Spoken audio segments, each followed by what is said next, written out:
Moscow, Russia's premier rocket engine manufacturer, Energomash, has raised the alarm on the looming cutoff of U.S.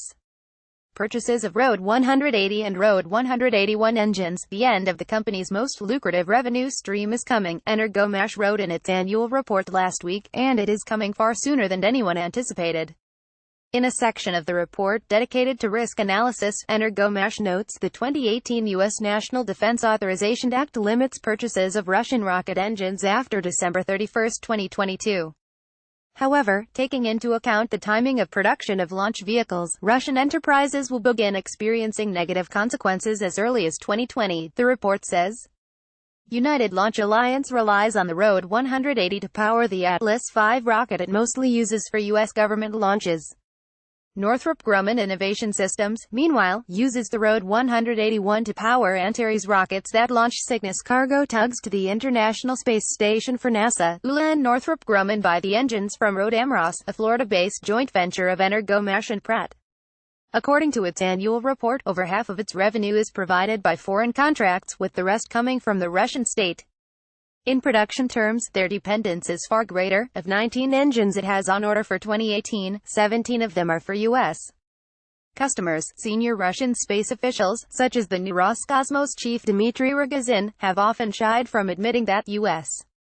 efforts to wean off of their dependence of Russian space technology will be a problem. Energomash has not. Already, in January, Energomash chief Igor Arbuzov said the company is hoping for an increase in domestic orders, but Energomash is facing a potentially daunting gap. There is no domestic demand for Energomash's premier products, the Rode 180 and Rode 181 engines. There is only demand for the Rode 171, of which 2 will be produced in 2018 for the new Angara rockets.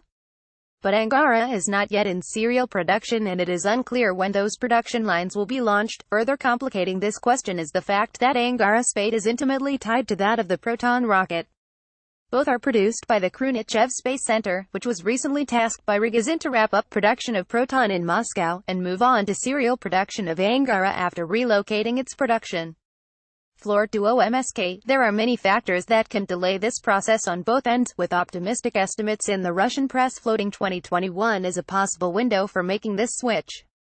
If serial production of Angara is delayed, there is only one other conceivable domestic customer, Energia, which last year was awarded with contracts to develop a new rocket known as the Soyuz 5. Soyuz 5 is reported to use, at least at this stage in the design process, a modernized Rode 171 engine.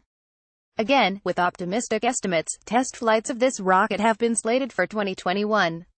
But few space industry firms in the world ever meet such targets. It is likely that Energomash will find itself in a lurch during the early 2020s, and the Russian state will have to foot the bill. Business launch Energomash 180 Rode 181.